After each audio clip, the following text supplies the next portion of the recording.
Okay. Okay, we can get going. All right. I'll once again remind that we are recording this meetup. So welcome to Delivery Leadership Meetup. I'm very excited to have Leslie here today. A little bit about the meetup is this last 3-4 years we are running this meetup and regularly, and we used to do that every month, but because of the COVID and all of that chaos, I stopped organizing regularly. But again, looks like we are coming back on track. It's a cold and gloomy day in Melbourne, but otherwise I'm feeling, I have this warm feeling because everyone is here. I know half of the people here, so that's a exciting feeling that I have. Otherwise, look, I'm also excited because we have people from, not from just Australia, we have people from the US, people from UK, people from, and Amerigo is from the other side of the world. He's from Portugal. So I'm quite excited to have him here. We also have people from India. So 60 odd people who signed up. I got a lot of messages that if we can record this meetup, because the timing doesn't suit them, but it shows you the excitement and shows you the interest that they have in this particular meetup. Now, a lot of people here, either they are the product managers or project managers. We are the agile coaches. So interest is in experimentation and innovation and how things are done. Some people are also from the startup company community, people like me and Leslie himself. We come with the entrepreneurial mindset, and so both of us have started the companies and sold and bought and now invested. So this is an exciting feeling that I have. So thank you very much for joining today. A little bit about the meetup, how we are doing it. So we will let Leslie run the presentation and do the talk. If you have any questions, please put them in the chat. I can see something is already in the chat, so that's awesome. Thank you, David. And so if you have any questions, then put them in the chat. And David, thanks for calling me on some man. Look, no one else says that, so that's good. So we will do the Q&A right after this, so that we have time to ask the questions, get the time to spend on that, and we don't really derail the actual presentation there. We good with that? Yeah. Okay. Cool. So a little bit about Leslie, although he will tell more about himself. But so Leslie, I came to know about Leslie through one of the colleagues. He was the innovation manager at one of the companies here. I currently work for Microsoft, so we do a lot of the experiments as well. Every day there is some new product is coming up, new features are coming, and so Microsoft is of course a lot of innovation there. But Leslie, he is the CEO and founder of a company called Exponentially. Leslie, I will ask you why the name, but before I'll just give a brief introduction about yourself. So Leslie works with, he has worked with a lot of bigger companies here and local and international companies. I don't mind that at all. It's good to hear. So Leslie works with a lot of international and local companies, startups, and he is a startup founder and investor as well. And primarily, one of the things that has come from Leslie and what he is associated with is the idea or the concept of pretotyping. Now, pretotyping, I will let him explain, but pretotyping, basically, it came from Google, and then it was refined or perfected at Stanford University. So again, Leslie is associated with the person who created this idea or concept, Alberto Savoio. And Leslie, am I saying it correctly? Alberto Savoia, that's fine, but I'll talk about him in a moment, so that's fine. So Alberto, he has written a book called Write It, and it's a fascinating book. And another fascinating thing here is, if you have the right engagement here, if you and based on the engagement and everything else, I will let Leslie talk more about that, but there is a giveaway of the book. So and it's a fantastic book. So So that's one of the things here. Now, Leslie has worked for ThoughtWorks and Sportsbet kind of companies, and so I'm very excited to see this presentation and hear more about prototyping. And I know that as delivery leads, the concept is definitely going to help us. So, handing over to Leslie, most welcome. Okay, thank you very much. Let me just get all my ducks in the row and screen share and get everything up where I can see all of you and engage with you. So can you see the presentation? Yes, okay, great. Yes, yeah. Okay, excellent. So thanks, Rajesh. The name Exponentially comes from something I made up at the airport on the way to San Francisco, going to figure out what I was going to do next. And it was a conference about exponential innovation, and it stuck. And I just use it because it's good to always think exponentially about everything we do, whether it's experimentation or life or whatever you're doing. So that's where it comes from. But thank you so much for having me. Thank you for those of you that are on the call. I appreciate you spending another hour staring at Zoom. It's great. And also thank you for responding to my clickbait title of Hacking Innovation, Google, all the wonderful words in there. But I hope to give you some value this evening. So as I just said, I'll be talking about the concept of prototyping, where it comes from, how we use it, what it is at a high level. I know being delivery leaders, you're probably more interested in the how and the real world than the theory. So I will take you through a whole bunch of real world examples. I'm going to try and leave some time, 20 or 30 minutes at the end, just to go through the questions, because as meetups, that's where all value lies. The value lies in actually the discussion that we have around these concepts. Feel free to ask me any question you like. You don't have to be kind. I'm happy to answer anything I can. And if I can't answer you, that's okay. Failure is part of what we do. Okay, so the way we're going to run it is like I just said, put chat in the questions. We'll do the Q&A at the end. Please stay on video if that's at all possible. It's just nicer to be talking to people than little black boxes. But if you can't, that's okay. And mute if you can.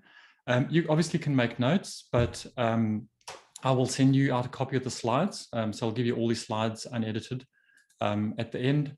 And if you stop hearing me or anything goes wrong, you can wave your hand or raise your hand or do something, and we'll be recording that.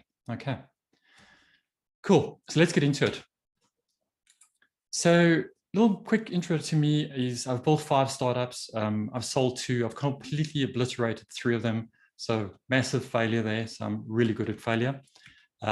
I've worked with a bunch of accelerator programs. I've worked with around 2,000 startup founders around the world. I've worked with companies in Australia, Singapore, and in the US. And as you can imagine, lots and lots of product failure there. But importantly, I've done a lot of work in the enterprise space. So as Rajesh mentioned, I ran innovation at ThoughtWorks for a few years in Australia, at Sportsbet for a while, which is an interesting experience. And importantly, over the last 3 years, we worked with all of these companies. Now, this isn't the sales logo wall. The reason I'm showing you this is the complexity ranges from highly regulated financial services like banks and insurance companies, energy and resources, through to VR companies, Australian National University, retail, media, whatever. So prototyping works across all these environments. And it doesn't matter how big or small your organization is, or how big or small your team is, or the problem you're trying to solve. The common thread between these things is we're all trying to figure this out. How do we test ideas fast and discover products and services and business models that our customers love? Why? Because if they love them, they'll pay us money. If they pay us money, we have a business. It's really as simple as that. We can obviously market nonsense to them and get them to take things up on special offers, but that doesn't create a sustainable business model. So we're really trying to find this love factor. And this is how we typically do it. So if you're in any reasonable size organization, Yaz free $10 million of McKinsey consulting without the other 400 slides. Basically, you have idea discovery of some sort. We validate ideas, we build them, we incubate them, we scale them, and ta-da, billion-dollar business. Except it doesn't work. And it doesn't work because we're really good at idea discovery. So that we've got nailed. We do hack days, customer interviews, technology scans, we talk to people, we do brainstorms, do billions of post-it notes on the wall and talk to each other. Then what we do is we skip validation, or we do the worst possible thing. We dot vote on a couple of sticky notes, which is guessing. Then the person who guessed the best and is the most convincing goes and asks for money. We lobby for money, we get $500,000, we build a proof of concept or an MVP, and then we scale the hell out of it before we've tested with customers, and then we have to make it work. And we will launch it to the market, and a lot of these fail. So I'm sure none of your projects fail in your organizations, but hypothetically speaking, a lot of these are failures, okay? And you're overcommitted to them, and you're betting your career on one idea. So the reason we do that isn't because we're incompetent. It's because that's the right thing to do when you're executing your business. You should be doing this. You should be thinking about scale and process and robustness. But it's the wrong way to discover solutions to customer problems. And so what we need to do is focus on discovery, not on execution. If you're building anything, you're actually not discovering. And I'll show you in a moment what I mean by that. So we reframe that to say, how do we discover solutions that solve customer problems 10 times better? Now, immediately as delivery leaders, you see 10x and you go, oh, buzzwordy nonsense. But it's really important, because what it means is the way Google frames their innovations is they go, if we're not reducing, how can we reduce friction out of our users' environment by 10 times? Like dramatically reduce friction. Uber reduces friction. Airbnb reduces friction. The flip side of that is every single problem has already been solved. And all we're trying to do is solve it 10 times better. If you don't have a compelling alternative, then people will continue solving the problem the same way. And we're in a competitive environment.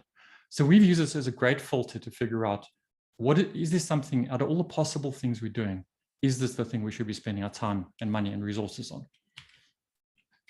So this all starts with wonderful, lovely ideas, and we brainstorm, we get all excited about ideas, but ideas are terrible. Like all ideas are really, really bad. So this comes from a talk that Astro Taylor did. So if you don't know Astro, that's his real name, great parents. His job is captain of moonshots, and he works for Google's innovation labs. And they've said, out of the thousands of ideas that they see, 99% of the ideas don't make it. And they know this as a fact. So their insight was that failure is the default outcome in this early stage of experiment or idea validation. And that's a really powerful thing to know. Because if you accept that failure is the default outcome, I'm not saying fail or die, or failure is good, or that failure is bad. Failure is not something we want to do. But failure in a structured way that teaches us something very quickly is really good in this state, because it allows us to iterate very quickly and move through the process. So if that's true, what do we do about this? So we went to go and learn from these exponential innovators a few years ago, and ignore the fact that they are massive technology companies. That's not the point. The point is that they're probably more complex than the company you're in right now in terms of geography, competition, funding, business models, all these kinds of things. So if they could figure something out, maybe there's something to learn. So the first lesson we learned is they're really good at building the right it, which is a term from Pretotyping, and it means product or service or business model, or B2B, B2C, doesn't matter. So everything you see on the left are multi-billion-dollar success stories. So how then do the same people with the same resources and the same capability and the same companies build this junk on the right? So everything you see here has been a multi-billion-dollar failure. So how does this happen? Well, the way it happens is it doesn't matter how well we execute. It matters that the market cares. So maybe you want to figure, and that seems obvious in hindsight, but maybe you want to not spend $1 billion to figure out if anybody cares about your product or service. So the insight that Alberto Savoia, who created the method, the insight that he had isn't that 80% of new products or services fail. We all know that from Nielsen. It's even if competently executed.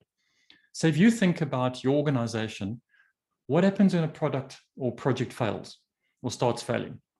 We hire some people, we fire some people, we add more marketing dollars, we add more features, we do more user research, we pay more people to sit in the room and tell us whether they like a product or not, which is a bad way to test, because what you're testing there is, do they like money? And the answer is yes, they love money. So just give them the money and leave them alone. So this is what happens. So it's really important that it's not necessarily about optimizing how well you execute at this phase. It's about validation. The other thing that we learned was we save $1 million each time we don't build something.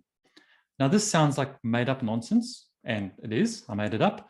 But the reason I made it up was in one of my jobs early 2016, the CEO said to me, what's our return on innovation investment going to be? So I said to him, $1 trillion. And he looked at me. So I said, okay, dollar. So I said, I'm lying. Like, I can't tell you. I've just told you everything I do is going to fail all the time. Like, I can't give you a number. So not the best way for job retention. So I went back to the drawing board and we figured out if we start tracking every idea, that the value of execution of every idea that we kill, it becomes a really powerful number and it adds up very, very quickly. And this in hindsight has proved to be really smart, because what we do, and there's a method for this, is to go and look at, before we start doing anything, what would it cost to execute this fully loaded? And we have a sense of that generally. And then when we run experiments on it, and we would have done it, when we kill it, we bank that money. And luckily we've been doing that, because so far, what we've been able to track with our customers is we've saved $24 million in the last 3.5 years with the customers that we've been working with on their behalf. So how do we do this? Well, first of all, this is not about beanbags and headsets and scooters and all the nonsense that we do around innovation. That's great for culture. That's not necessarily the way you solve the problem. The way we solve the problem is answer the question, what is the least amount of tools and process that we need to do this in a rigorous and structured way that we believe? And because nobody wants a new tool in their life. So we settled on the lean canvas and prototyping.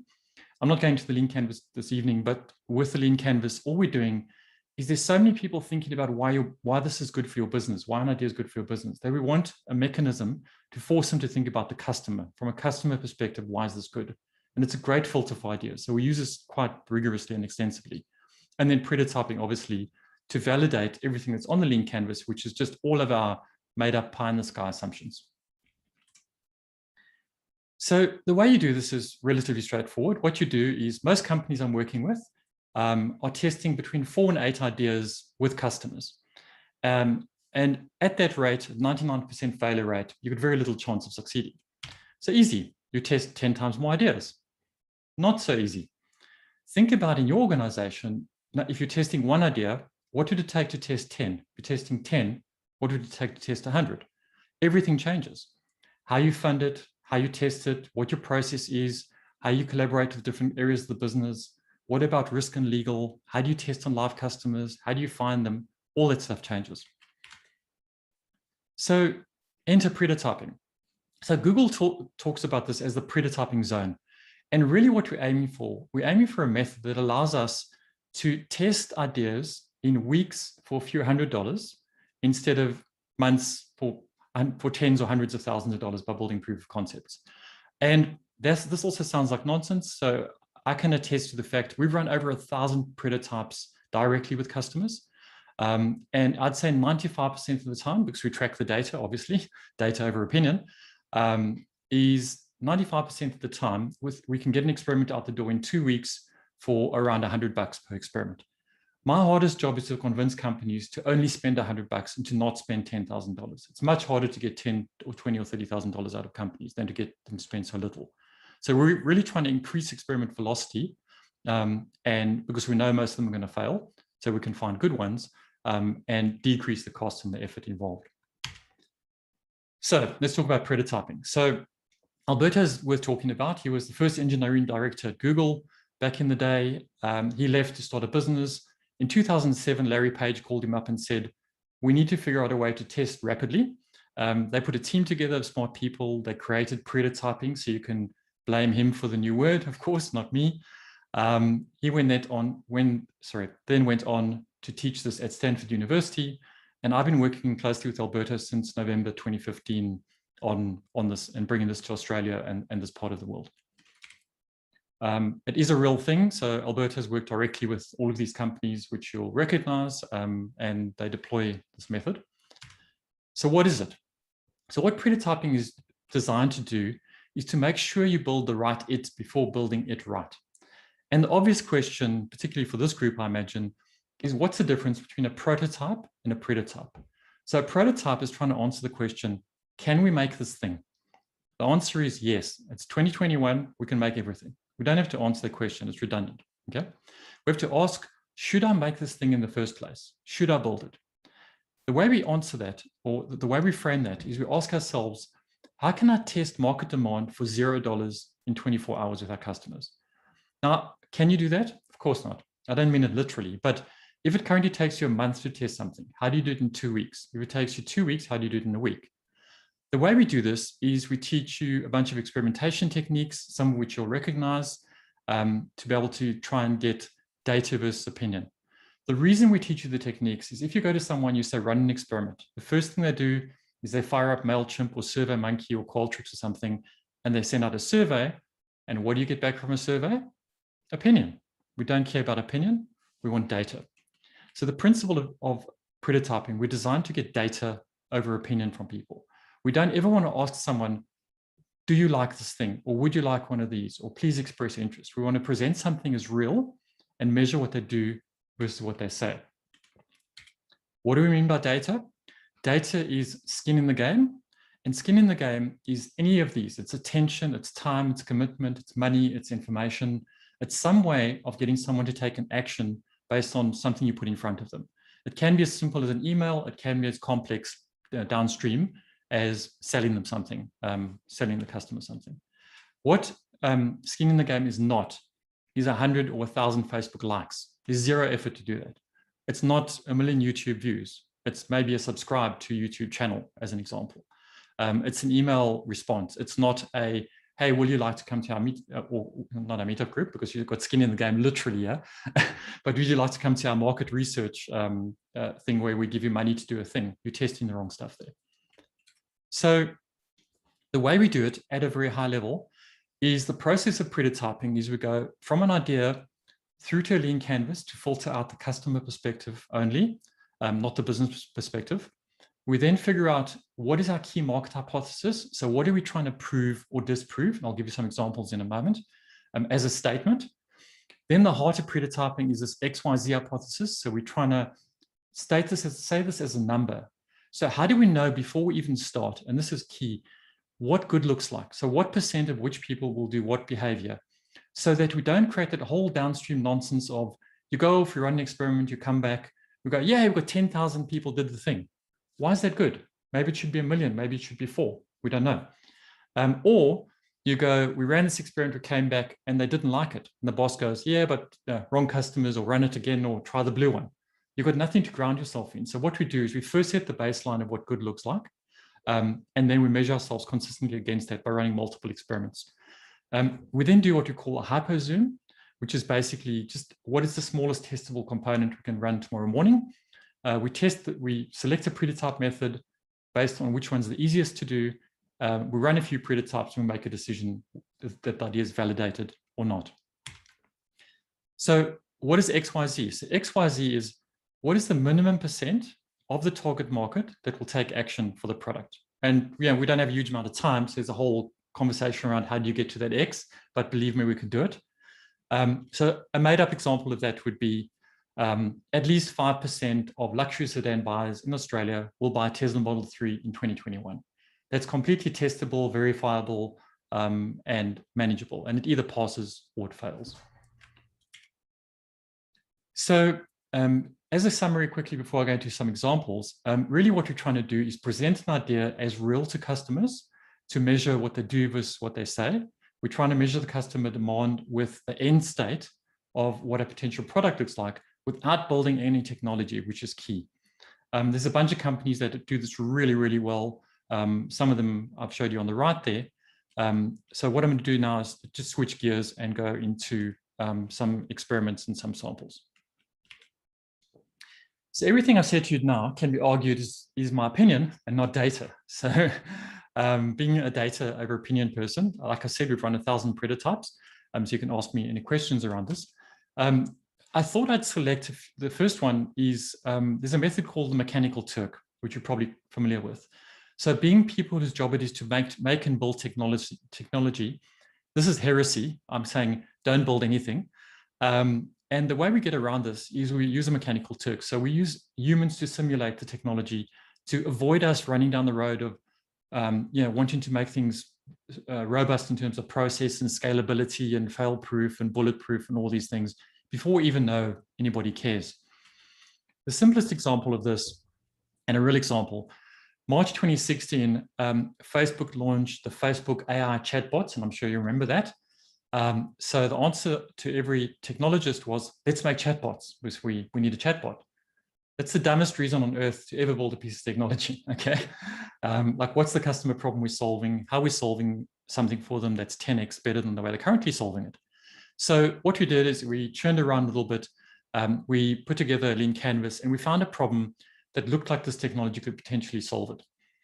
And the idea, if we had gone off and built this, because there was a lot of momentum in the business and people wanted to do this, we'd have spent about $500,000 in 6 months to get this up and running and through the roadmap, if we got it on the roadmap and tested and scalable and all this jazz. So we prototyped it in 4 days. Day one, as we put together our hypothesis, and the hypothesis was what you see there: X% of customers will do a thing. And day two, we mocked up a fake chatbot on Facebook. We put together a Q&A in a spreadsheet of what they potentially would ask us and expect. We then invited 100 of our VIP customers on a Saturday morning to look at this thing. And eventually got Josh, so we called the Josh bot internally because he drew the short straw on a Saturday morning, to pretend to be the chatbot and engage with the customers. Good thing we did this. 8 minutes later, we failed. We were completely wrong. We missed the boat. We absolutely loved this idea. The exec loved the idea. We were prepared to throw money at this. We were completely wrong. We had no idea what the customer wanted. So if you think about it, in 4 days and 8 minutes, we saved $500,000. Now, that is very real, because what would have happened if we hadn't prototyped it? We would have taken that specification, we'd have bloated the hell out of that and created more features and crammed all the likes and the loves and all the focus groups and made it pink and yellow and green and all the things and lobbied for it. We would have gone out on RFPs, we would have consumed resources in the business, we would have bumped other projects, so there's opportunity cost, and we would have executed this 6 months later. So that was a very real saving, very quick example of how this works. Now, obviously, you don't stop this. You go back, speak to the customers, run more prototypes. And eventually, after 4 or 5 prototypes, we got led by the failures to find out exactly what they did want, and eventually launched some very successful products into the market. So that's a very simple example of a Mechanical Turk and a prototype that was super valuable immediately. The next one was one that Alberta did in the US. So McDonald's, some brainy person came up with the idea, let's do Mac Spaghetti. That sounds gross, and I saw a few of you go like, yeah, maybe that's not a good idea, but that's just our opinion. So really what they did was prototype it. So they went, okay, they knew, I've made up to 20%, of course, but they know what good looks like inside their business when they launch a new flavor and a new product. So what they did is they mocked up a box that's not real of Mac Spaghetti. They got an offer in front of 100 of the customers in the right area with the right demographic. They ran the prototype in a day.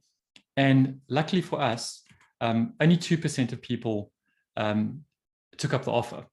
Now, obviously, they didn't fail it immediately because of the scale of McDonald's. They got millions of customers.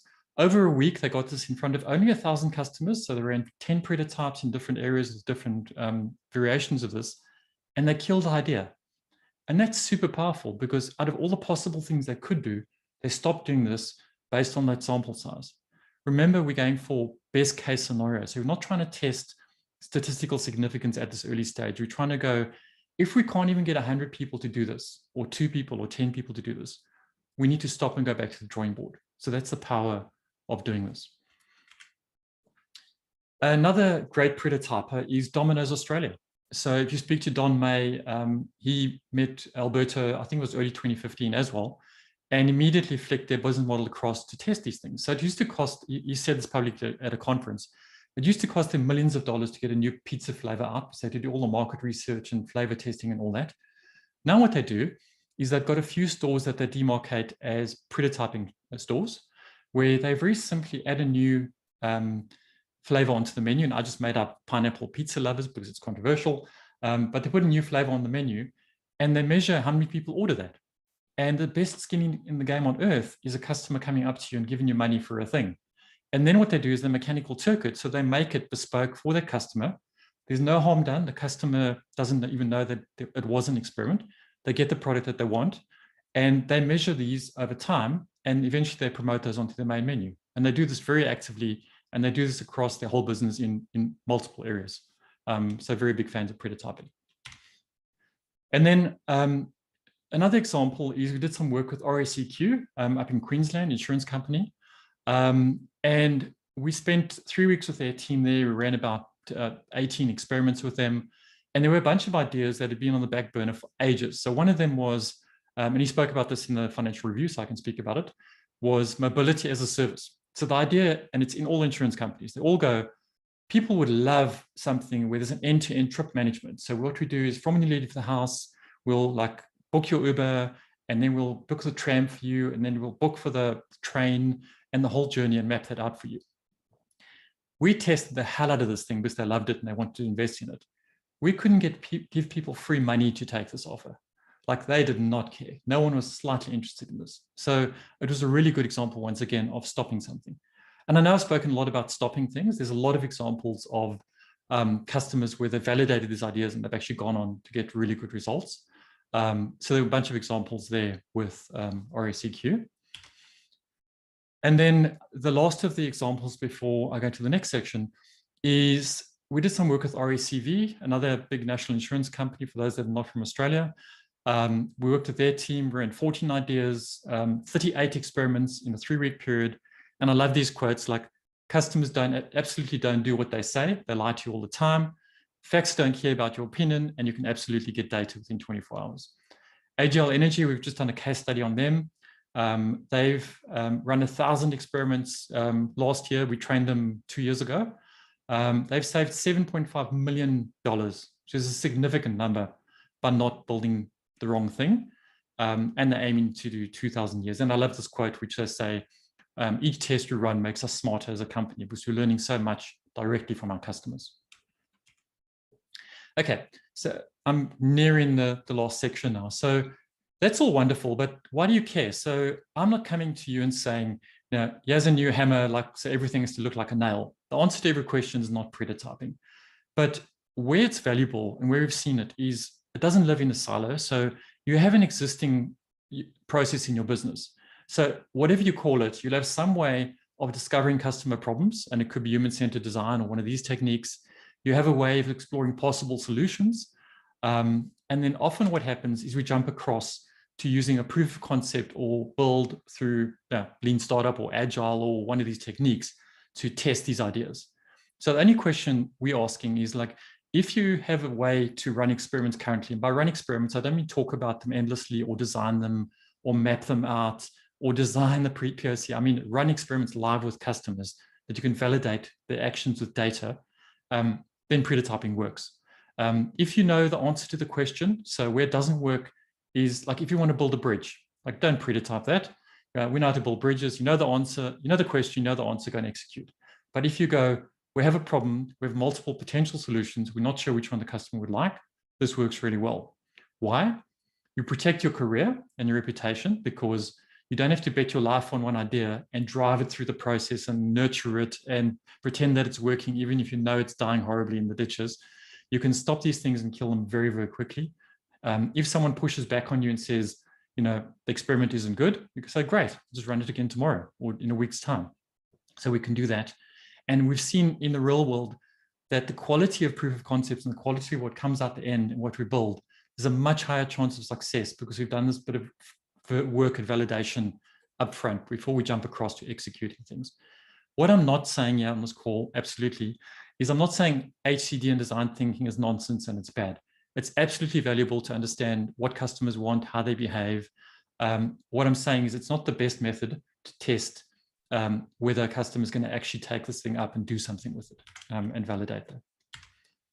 So how do we help do this? So typically where we engage is we'd work after idea generation, before the proof of concept. We work with companies, we help them, we train companies and the team on how to do this over a day. We then often roll into like a 2-week rapid experimentation sprint, which means working on real ideas with your team, with your business to prove that the method works inside the business. Then we'll support you afterwards. We've built a tool that manages experiments and ideas because our first prototype of this was a very horrible, complicated Google sheet, which instantly became a nightmare because the complexity of multiple people working on multiple ideas with multiple experiments with different data coming in gets very complicated. So we figured out a way to do that in a structured way, because contrary to popular belief, innovation in this early stage is not a random fun thing to do. It's a very rigorous, disciplined process where we've seen with our customers that have been doing this for ages, like Australian National University and PEXA and AGL, create the discipline and do it week after week, and just discipline and execute and execute and execute and drive the data. If you want to learn more at a personal level, as I start wrapping up, there's a few ways to do it. There's a few tools. So there's the book from Alberto, The Right It. It's worth a read if you want to understand more about this. The free way to learn is we've got a Slack channel where America and a few of the other people on the call are in. There's around 400 people in there from around the world that are excellent prototypers. They've been practicing it for ages. Alberto's in there. There's guys from Google, Glass, and all over the place doing this stuff. It's a lot of good information and lessons in there. Thanks to COVID lockdown, you have a fine online prototyping self-paced course that I've put together because it was very difficult to do these workshops. So that's available to you if you want to learn there. And I've put together like a discount code for that if you want, which we'll send out afterwards. I'm trying not to sound too salesy, but I just want to inform you that this stuff is available. I'm sorry about that. And then, as I wrap up and before we take questions, I want to give you the chance to win a copy of The Right It. And it would be remiss of me to not get some skin in the game, given that I need to practice what I preach. So the way you enter to get a chance to win the book is leave some feedback on this talk, if it's been valuable or not, or whatever. Always happy to learn at this link, which we'll also distribute after the talk and which will be in the deck. And I think with that, before we offer questions, this is what we're trying to achieve. I love this quote from Netflix. They say, make sure that the best ideas win in your organization, not the most opinionated people. And that's really what we're trying to achieve here. So thank you very much for your attention, and probably over to you, Rajesh, on any questions. Sure, thank you. Thank you so much for this great presentation. I really enjoyed all the examples and how, especially the XYZ or XYZ. So we have a question from David. David, do you want to ask the question or do you want me to ask the question? Yeah, no, it's all good. I don't mind. Yeah, I guess the graphic that you showed sort of had prototyping as its own thing, but from the original paper back in 2011, wasn't the Palm Pilot example more about making sense of the need in the first place? Like it failed to build a PDA, 10 years before, and he was actually using this to understand the problem better and understand the actual situational need better. And that in itself could be used, in design thinking or, in any form of analysis and yeah. Yeah, absolutely. So the Palm Pilot, we use that a lot as an example. So I've actually been to visit that prototype, by the way. So there's a little block of wood with a piece of paper stuck on it and a chopstick as a stylus in the Computer History Museum in Mountain View. And because I don't have a life, I went to go and visit it as the first prototype. But to your point, it's one of the techniques that we do use, the mechanical Turk, the Pinocchio method. And the Pinocchio is really, if you've got a physical product or service and you want to understand more about it, how would you go about figuring that out, figuring out what the need is, and iterating rapidly on that physical product? A personal example of that is around 2014, I've been obsessed with tracking exercise my whole life, and they launched the Pebble Watch, and the Pebble Watch came out and we did the wrong thing. We went, great, let's go and build an app and we can use the Pebble Watch to track exercise and all the rest of it. And we stopped ourselves and we said, great, hang on a sec, let's prototype it. So what we did is we used to go and we cut out a little interface, we stuck it on the Pebble Watch, we used to go down to the gym and tap on it and mess around, and you realize very quickly, like as Mike Tyson says, everyone's got a plan until you get punched in the face. Like make first contact with the enemy, which is the customer, and everything breaks. So we iterated rapidly on that, and we got to a point where we actually launched the product, and the Apple came along and killed us. So I hope I'm answering your question, but yes, it is one of the techniques, and it's very valid when you've got a physical product or service. Yeah, it's great. Okay. All right, Luke, do you have anything? So you're saying that you went to the museum and saw the Palm Pilot. Actually, I used to own a Palm Pilot a long time back. A lot of us did. Yes. Yeah. So any other questions before I ask one question? Luke said he's also been to see the Palm Pilot, which is great. So there's two weirdos. So Leslie, one of the questions, and I think one of the meetup members asked when she joined, and she was asking, how can people use or convince management to use Pretotyping? Excellent question. So the reason we show that, so the money slide for your boss is we save $1 million each time we don't build something, because leaders think about two things, like non-organic growth and saving money. So how do we convince leaders? We get in front of, this doesn't work if we don't get in front of leaders, first of all. So where we've gone to organizations and they go, let's train some prototyping, we all have a good day and we're fun and we all feel good and we're innovators and all that jazz, like it just fizzles away. When we get in front of leaders, we take them through a shorter version of this, which just says to them, like, how are you currently testing your ideas? And how do you quantify it? And how do you get a number? And do you believe the number? And that's the starting point. The second thing is to go, we save money by not building things. And it's a super powerful point. It's quite real. The third way is to go, what is your rigorous process to measure and structure and create these new and discover these new successful products, which everyone's trying to do. So it's a combination of those things. The most powerful thing, quite frankly, is if it works for Google, why would it work for you? You know, I know that sounds salesy again, but that's the truth. The truth is we've got a track record of doing this. It works at scale. It works in organizations. It's robust. We've got evidence that it works. It's rigorous. It's measurable. It's quick. It's cheap. All those things. So I hope I've answered that question. Yep. Yeah. Thank you. I've got a question. I'm just imagining, and well, I'm trying to imagine a really radically different product, a space that is very different. And then I think about the change adoption sort of curve and how you've got your early adopters who might be interested, but when it's really radically different, you're not going to have much interest anyway. I'm wondering how this copes with something that would be very much like that, where really until you get quite a long way down the path, you wouldn't really expect people to buy in. So you're talking about the iPad argument, which is Steve Jobs going like, hey, we made an iPad and we went and asked people about an iPad and they wouldn't have wanted one because they didn't know that they want one, potentially. Yeah, that would be a good candidate. Yep. Yeah, that's a good candidate.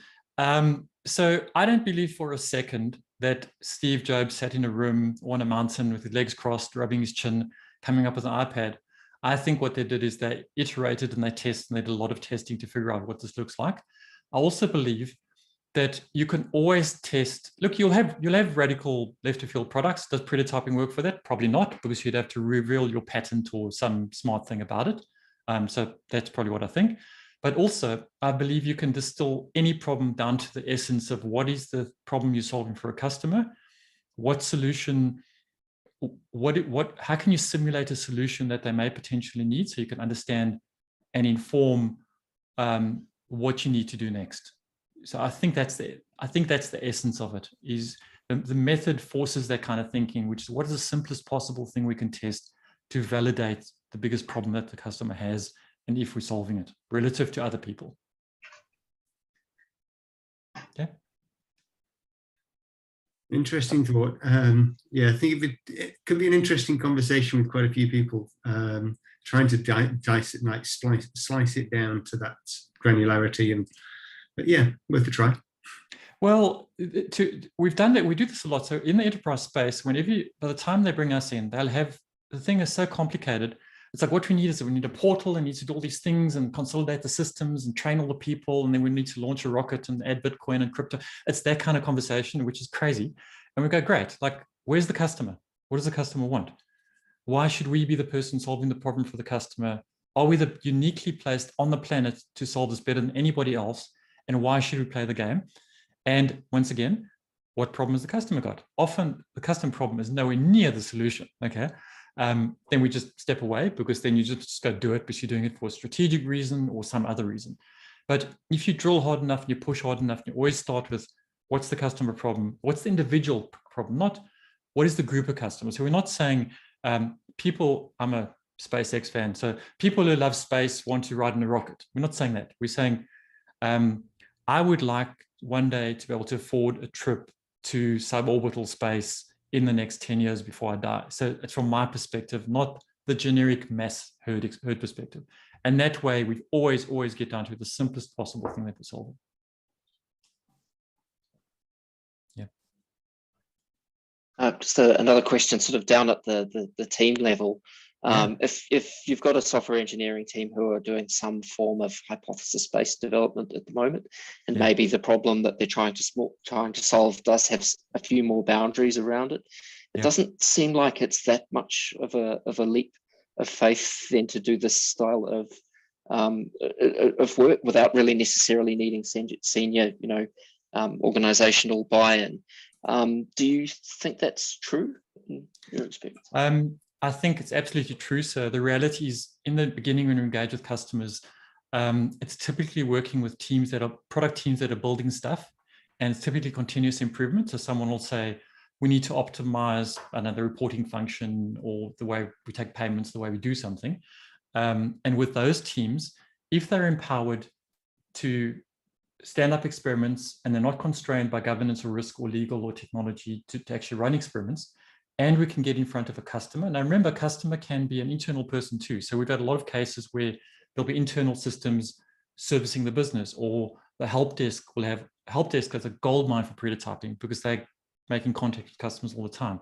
So sorry, I don't want to stray off your point. So to your point, absolutely. So if the team is empowered and you want to do, remembering the rule, which is there's a problem, there's multiple potential solutions. We don't know what the right solution is. So we want to test on customers to figure out what the solution is, and then learn based on the results of that test. Then absolutely right, you can do that. Yeah. Fantastic. And that's an amazing suggestion about the help desk too. I know that should have been obvious, but yeah, you've just given me a light bulb moment there. Great. We've had a lot of success in call centers, because the people that are the most neglected are generally so the people paid the worst and the most neglected are the people that are making contact with the customer constantly. And they know the problems. So they'll go like, why the hell am the customer phones, I'm opening Teams and I'm opening Excel and I'm opening the knowledge base and I'm opening this thing, and I got to send John a message because he's a subject matter expert, and come back. Meantime, the customer's shouting at me. Why are we doing these things? So we run experiments. We go, okay, how would you solve this problem? And we empower them to run the experiment. We just say, there's a few guardrails, like don't do stupid things, don't break stuff, and sort that out. And you'll be amazed what they come up with, because they know the answer. We're just not listening to them. And we don't listen to them because they're talking and they don't have power. But with prototyping, there's no talking. We're just going like, what's the hypothesis? What's the experiment? What's the data? The data says yes. Why wouldn't we do this? So it's a great equalizer and a great leveler of hierarchy in an organization too. Yeah. Thanks, Leslie. We have a question from Ian. And Ian, do you want me to read it out? Yeah, I'm happy to read it out. I think I know the answer before we start, but I think with the answers with more experimentation. But I guess product awareness, we talked about Domino's Pizza example, where, we created a new pineapple pizza and we put it in a few stores. It didn't sell well. Idea was canned. But what if it could have been a good idea? It just didn't have good product awareness. Like we didn't have good marketing, or we didn't have information with that in front of the customer. Maybe it would have been taken up. Like, how do you sort of break that down in this prototyping? You answered it already. Multiple experiments. So what we're trying to do, remember, we're not trying to find the thing.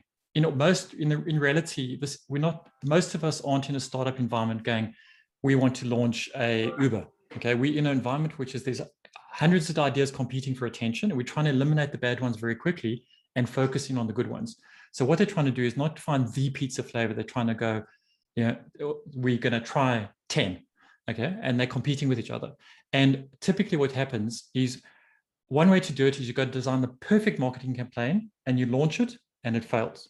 Okay, you've had one shot. The prototyping way is you take your best guess and you go, we're going to market it this way. It fails. Why did it fail? Wrong demographics. Okay, tweak the demographics, run it again. Okay, right demographics. They don't want yellow pineapple, they want blue pineapple. Okay, let's try blue pineapple. Let's try a different message. So each time we're getting informed incrementally by the experiment to meander our way to get things in front of them that work. Probably the best answer I can give you. Yeah, great, thanks. Okay. Thank you. That was a good response. Very good response. Next one is. I'm glad you approve, Rajesh. I learned something. Yeah. Thank you. We got the next question from Asim. Asim is here. I will read it out.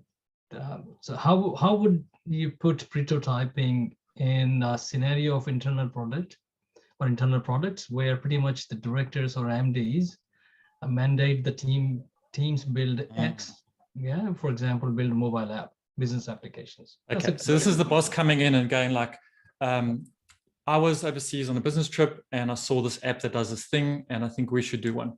So in prototyping, when we go through the training, there's a concept of OPD versus Yoda, other people's data versus your own data. And the whole of prototyping is designed for Yoda. So other people's data is, I saw this thing somewhere else, we should do one. That is the worst possible way to decide because it's a different place, a different demographic, different set of people, different buying patterns, different companies, got nothing to do with your company. What you need to figure out is for your own company, for your own customers, for your own demographics, for your own products, why would you do this thing? So you tell your boss that, he laughs at you, says, that's great, I don't care, make one. Okay, so that's the problem.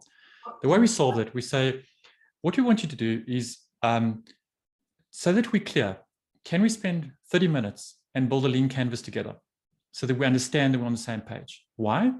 Because there's 19 of us on this call. If I say coffee app right now, there's 19 different versions in our heads of a coffee app. If we have a 30-minute conversation around lean canvas, there'll be one version and we'll understand what we mean by it. So you go, great, let's do that. And most people who are reasonable will be happy to do that. Once they've done that, we go, great. Now we understand what the customer problem is and the solution. Can you give us a week to go and test if that's true? Because we want to build the right thing for the customer. And very few reasonable people will say no to that request because we've been very specific about what we're trying to test, how we test it, and how we execute. If they're still obstinate and say no, then the other golden question is, happy to do it. I'm not, you have a choice. Sometimes you don't have a choice, then you just do it. But if you do have a choice, happy to do it. But what data do you have to prove that that this will solve a problem for our customers? Show me the data, show me the numbers. People don't like that. And they'll squirm and wiggle and quote like all sorts of fancy reports and Google Trends and all sorts of nonsense up into the right curves. And you just keep pushing, like, show me the number, show me the number. And we've had this in many cases where I can hardly talk about it. Like they spent millions of dollars on something that's got 40 customers and they don't know why they did it because the CEO saw something and said, we need to make one of these things. So all I can come back to is go, you don't directly go, that's just your opinion, show me the data, because you'll be out on the street. And you don't try this technique at home either, it doesn't work. That's just your opinion. But basically, get down to the data in the best possible way you can. So always ask, like, we need to do this. How do we know? What's the number? What's the number? The data is not that we've had a focus group with 8 people and 60% of them loved the thing, because that means, I don't know, 5 or 4 people love the thing. The data is run an experiment. That's the best way I can answer that, I think. And if I have missed a question, Asim, please jump in and correct me. Okay. It looks like you answered the question. And, so Irene, your question? I have. Yeah, very good.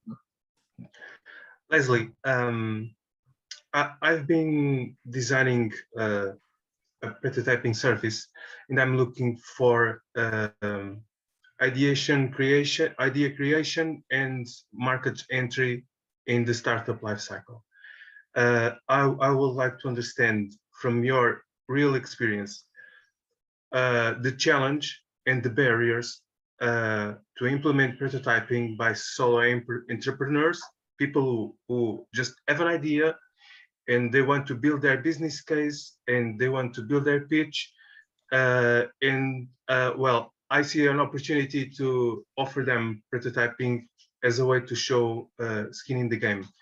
I would like to understand from your perspective and your real use case, barriers and challenge you have when working with this kind of profile. Yes, specific profile, because that's my people. That's very, very, very small entrepreneurs, people who have ideas. Usually they don't have money, so they have to bootstrap. They have to put the money of their own savings in their families. And I want to understand what kind of barriers you have found and challenge you have during implementing prototyping with them. Great question. So what I've been doing over the last 3 years is working with Slingshot Corporate Accelerator in Australia, which works with big companies, airlines, insurance companies, breweries, etc. And I've been working with they recruit between 5 and 10 startup companies and scale-up companies into these programs. And I ran a session with them on day 2 talking about prototyping. So scale-up companies are easy to work with. Startup companies are easy to work with because it's a passionate founder who's got an idea, wants to do something. So because they're resource constrained, they want to figure out the best possible way to test the idea. They're very difficult to work with because they love the idea and it's their baby and they don't want to know that the answer sometimes is no. Nobody likes your baby. Okay, it's a bad example to use on the call because there's babies, yeah, but sorry. So basically, it's very challenging to work with them because they will believe you very quickly. They're capable and able and have full control of the environment end to end to be able to run experiments on live customers. But they're very worried about their brand, which is non-existent. So you don't have a brand as a startup. Nobody cares, which is your power.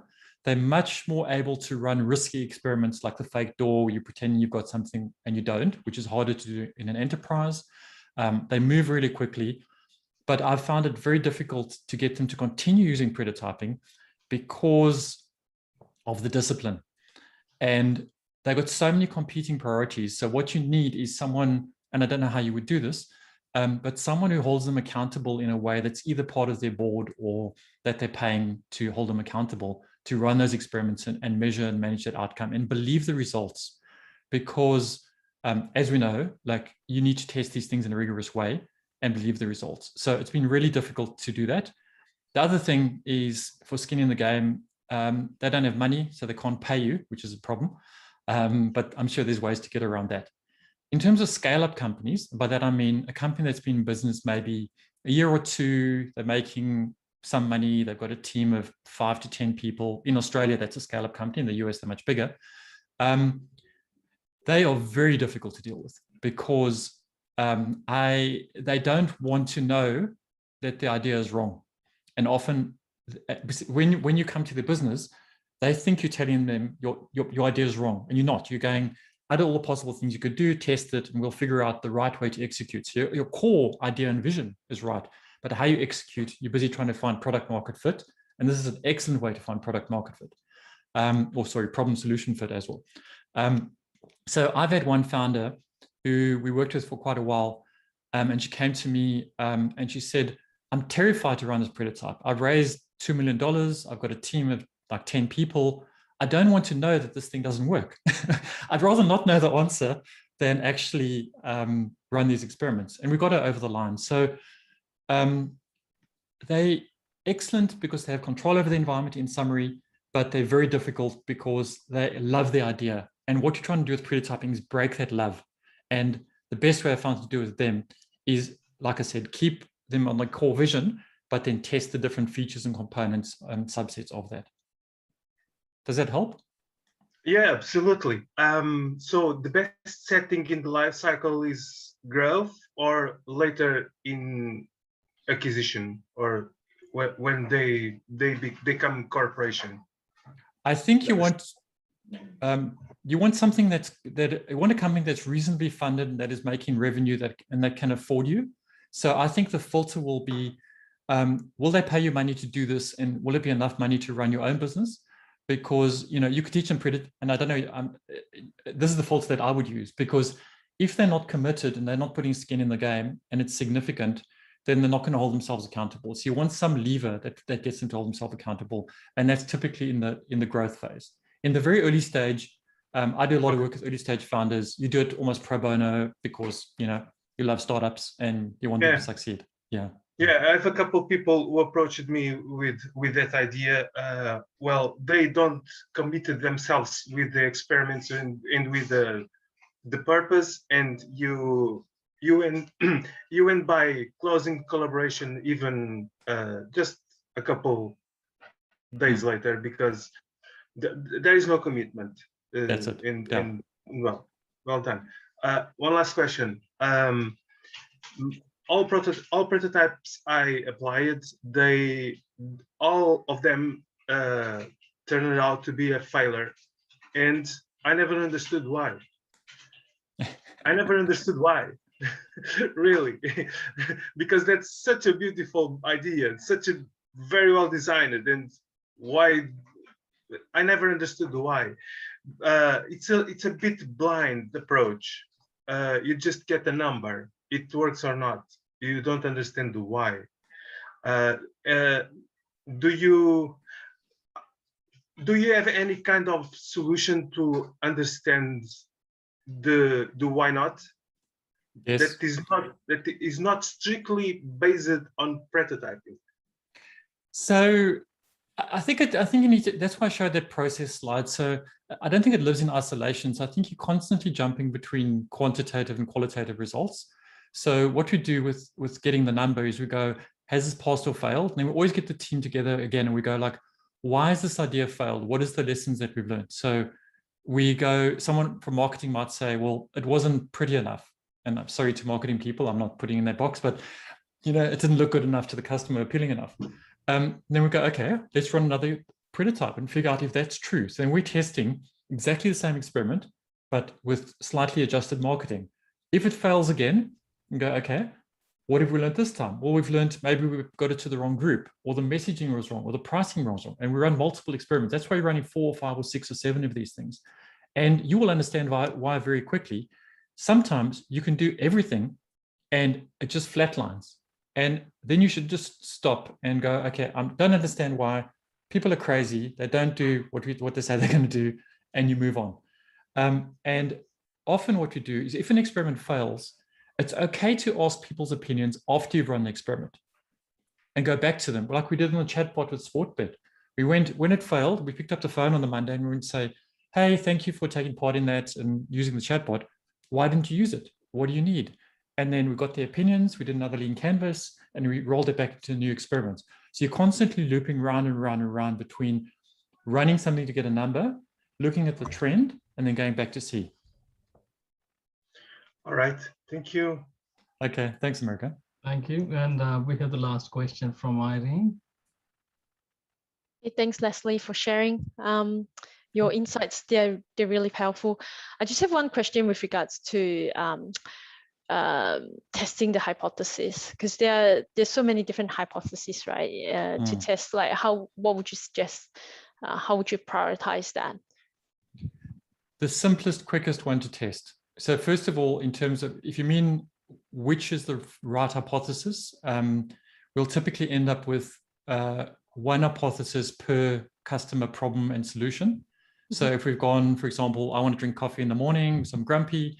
The solution is, you know, sell Leslie coffee 100 meters outside his door for $3.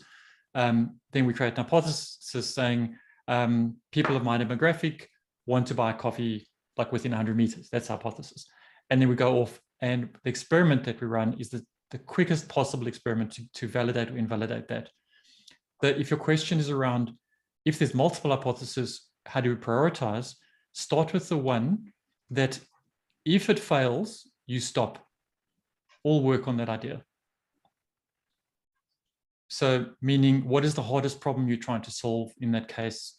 So if we can't get this thing to work, there's no point in continuing with anything else. Okay, cool. Thank you very much. Okay, great. you. Any other questions? Mandy, have we answered Mandy? Mandy, is Mandy still on the call? Yeah, it's good to see you, Mandy. Mandy's was at ANU and we did a lot of work together. Good to see you. Good to see you too, mate. Did you answer your question, Mandy? Yeah, I think you addressed it a couple of questions ago, just basically making sure that people are confident about being told no, that their idea might not actually be that shiny or that fantastic. Definitely something that you need to get buy-in from the executive, at least in my experience, and I'm sure that would be mirrored in your own. Yeah. Thanks, Mandy. Thank you. So if no more questions, then I would like to thank Leslie for the great presentation. I learned a lot, and I'm sure that everyone else, because there were so many questions. So that's thank you very much for the presentation. Yeah. Thanks so much. It was a lot of fun, and happy to connect with you after this on any channel. If you've got any more questions, and I'm sure you will have, hit me up.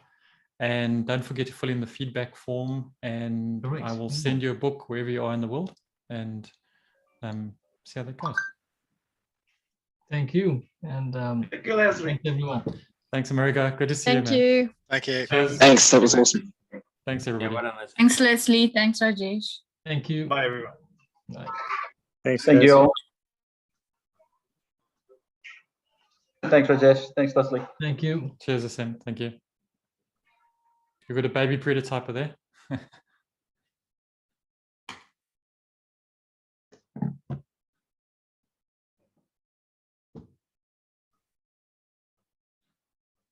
It was good. Thank you.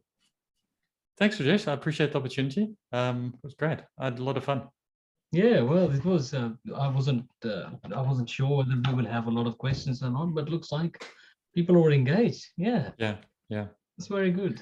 Although that's my experience as well. That out of 100 people, it's only 30%. So this was perfectly, I was actually when we had like 50 people, and I wasn't too pleased.